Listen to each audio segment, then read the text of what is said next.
Have you ever sat in a room full of people, surrounded by laughter and conversation, yet felt more alone than if you were completely by yourself? There's a particular kind of isolation that settles over those who have begun to awaken, a loneliness that cuts deeper than the absence of human contact. It's the realization that your soul has developed an allergic reaction to superficiality, and suddenly the social world that once provided comfort now feels like an elaborate performance where everyone knows their lines except you. The conversations about weekend plans, celebrity gossip, the latest television series, material acquisitions, these exchanges that once felt natural now ring hollow in your ears. You find yourself nodding politely while internally wondering how these topics could possibly matter when there are galaxies being born in the depths of consciousness, when every breath contains the mystery of existence itself, when the very nature of reality begs to be explored and understood. This is not antisocial behavior or depression, though it might be mistaken for such. This is the natural consequence of a soul that has tasted something real and can no longer digest the artificial. Like a person who has eaten fresh organic food for months returning to processed meals, everything tastes wrong. The flavors are too intense, too chemical, too removed from anything resembling nourishment. Your consciousness has been recalibrated to detect authenticity,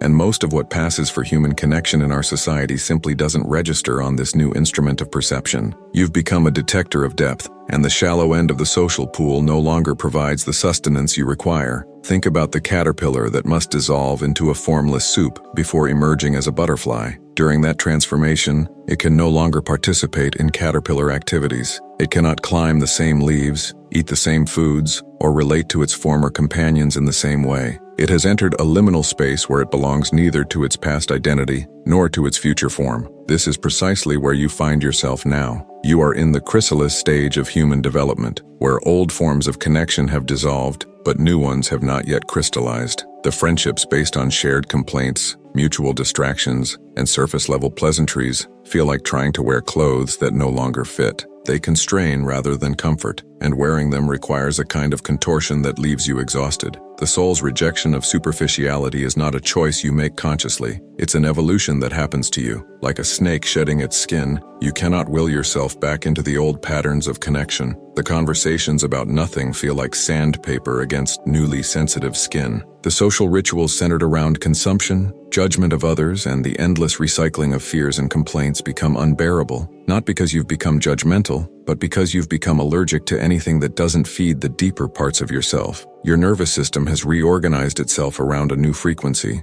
and the old stations simply produce static. I want to pause for a moment and ask you directly, when did you first notice that small talk felt like a form of spiritual violence? That moment when someone asked how you were doing and you realized the honest answer would terrify them, so you learned to smile and say fine while feeling like you were betraying some essential part of yourself? When conversations about the weather felt like elaborate ways of avoiding any genuine exchange of souls? I know this transition can feel profoundly isolating. You look around at gatherings and realize you're speaking a different language now, one that includes concepts like presence, authenticity, and meaning, while everyone else seems content to discuss the surface of things. And the most challenging part isn't their contentment with superficiality, but the growing impossibility of pretending that such exchanges nourish you in any way. I want you to know that this allergic reaction to superficiality is not a flaw in your system. It's an upgrade that makes you incompatible with older versions of human connection. Your soul has developed discernment, and that's why I'd like to invite you to share something real in the comments below. You can simply copy this phrase and complete it. My soul rejected superficiality when I realized. By sharing this, you not only honor your own journey, but you also create permission for someone else who might be watching this feeling like they're becoming impossible to please, like they're losing the ability to connect with others. Your authentic expression might be exactly the validation someone needs to trust their own evolution, to know they're not broken, just transforming. This transformation creates what I call the friendship desert, not because there are no people around you, but because the criteria for what constitutes nourishing human connection has fundamentally changed. Where you once could sustain yourself on conversations about external events, shared complaints, and mutual entertainment, you now require something much rarer: the willingness to explore the mystery of existence together. You need friends who can sit in silence without discomfort, who can discuss the nature of consciousness without feeling the need to make jokes to relieve the intensity, who can witness your authentic struggles without immediately trying to fix them or dismiss them. You need companions who understand that personal growth is not a destination, but a continuous unfolding.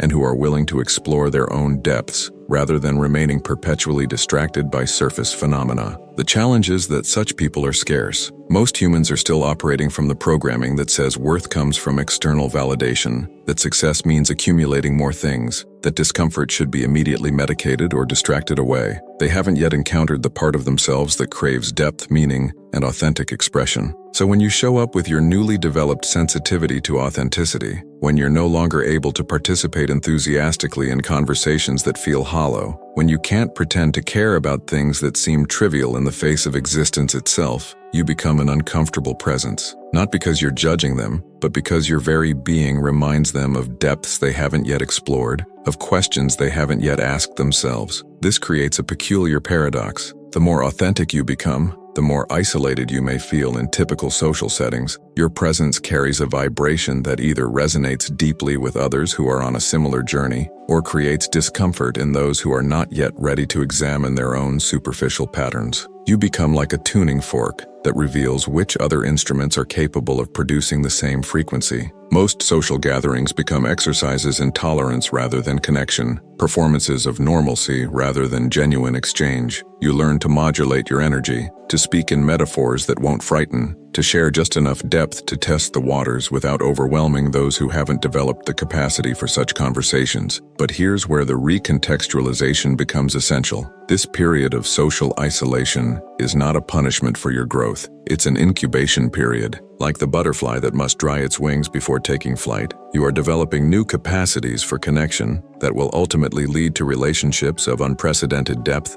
and authenticity. The loneliness you feel now is the space being cleared for friendships that will nourish your soul in ways you haven't yet imagined. Your allergy to superficiality is creating the conditions for connections based on truth rather than convenience, on mutual exploration rather than mutual distraction. Think of yourself as a pioneer of consciousness, exploring territories of human connection that most people haven't yet discovered exist. Pioneers are often lonely not because they are antisocial, but because they are walking paths that others have not yet chosen to walk. The indigenous peoples who first crossed land bridges to new continents experienced profound isolation, not because they were incapable of community, but because they were willing to leave behind the familiar in service of something unknown and potentially magnificent. You are doing the same thing, but in the realm of human consciousness and authentic relationship. The practical wisdom for navigating this territory requires both patience and discernment. First, you must learn to honor your own sensitivity without making it wrong. Your inability to engage enthusiastically with superficial conversation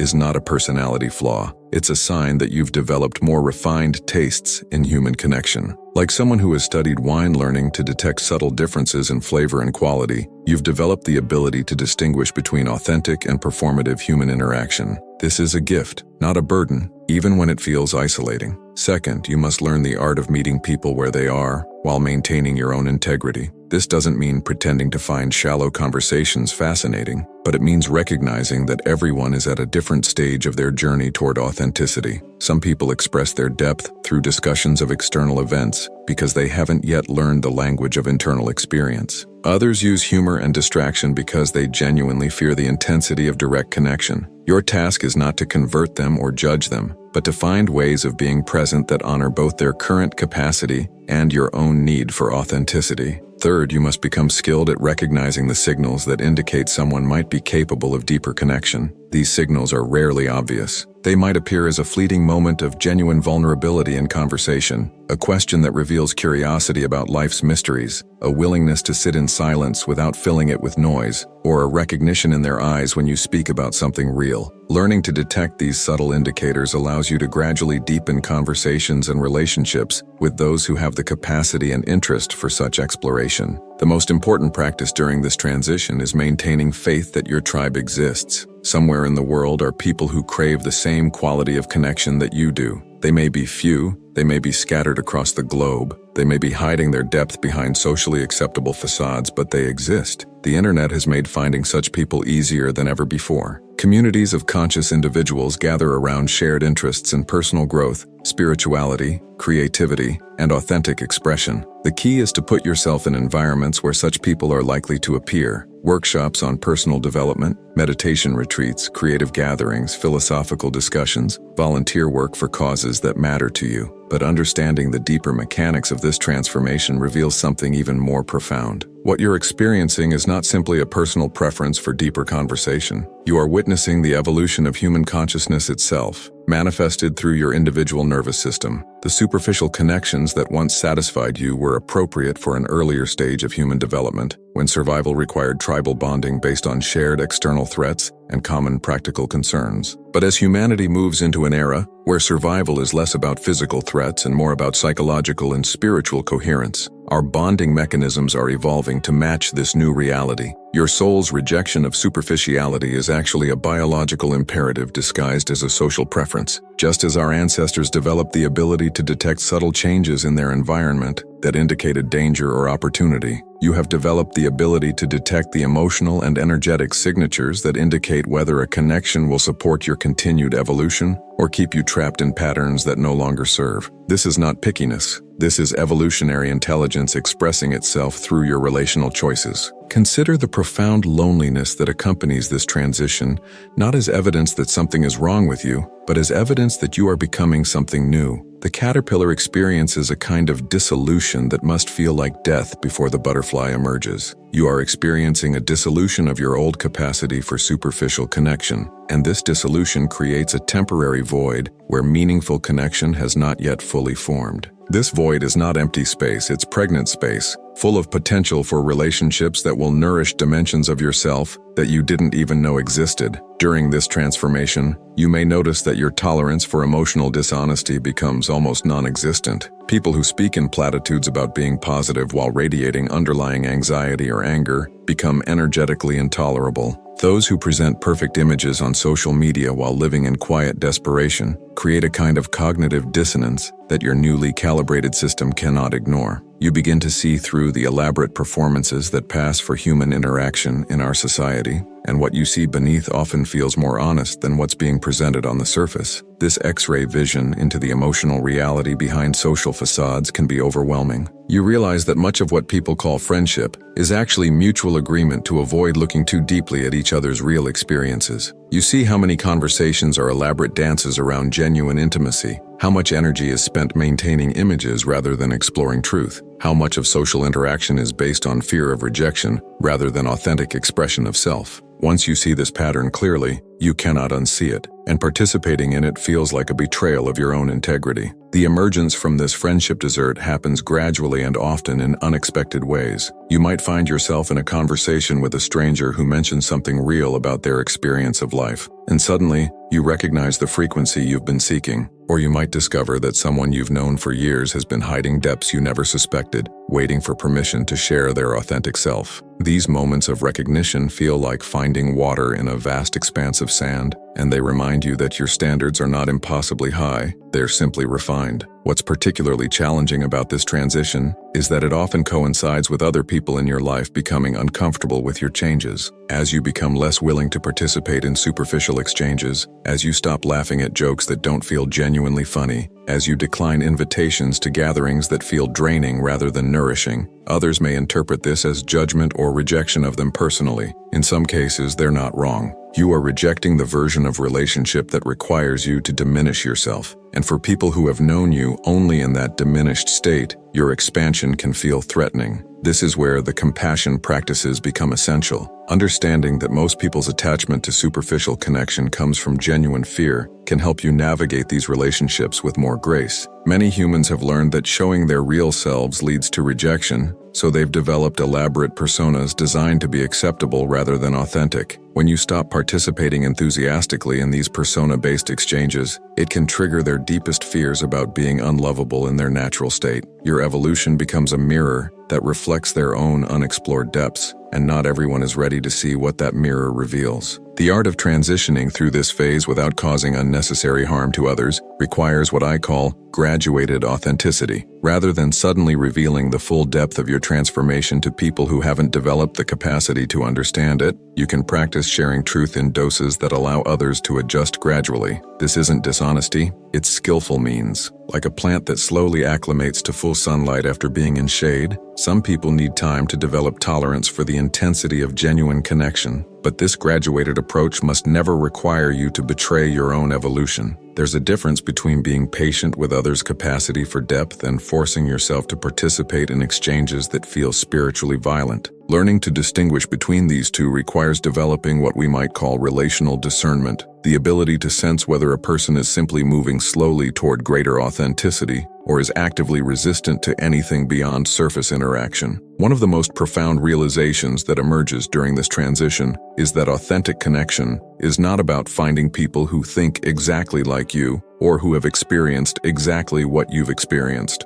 It's about finding people who are committed to the process of knowing themselves and expressing that self honestly, regardless of where that process leads them. Someone who is genuinely exploring their relationship with money, for example, might be a more nourishing companion than someone who shares your spiritual beliefs but has never questioned their underlying assumptions about life. This realization opens up possibilities for connection that you might not have previously considered. The mechanic who approaches his work with mindful attention and genuine care for helping people might offer more authentic exchange than the spiritual teacher who has memorized wisdom but hasn't integrated it into their daily relationships. The parent who acknowledges their struggles and uncertainties while caring deeply for their children might provide more nourishing conversation than the philosopher who can discuss consciousness brilliantly but remains disconnected from their own emotional reality. Authenticity, you discover, is not about having figured everything out or achieved some enlightened state. It's about being willing to engage honestly with whatever you're experiencing, whether that's confusion, fear, joy, or wonder. It's about dropping the pretense that you need to be anything other than what you are in this moment, while remaining open to growth and change. People who can show up this way become like oases in the desert of performed personality that characterizes so much of social interaction.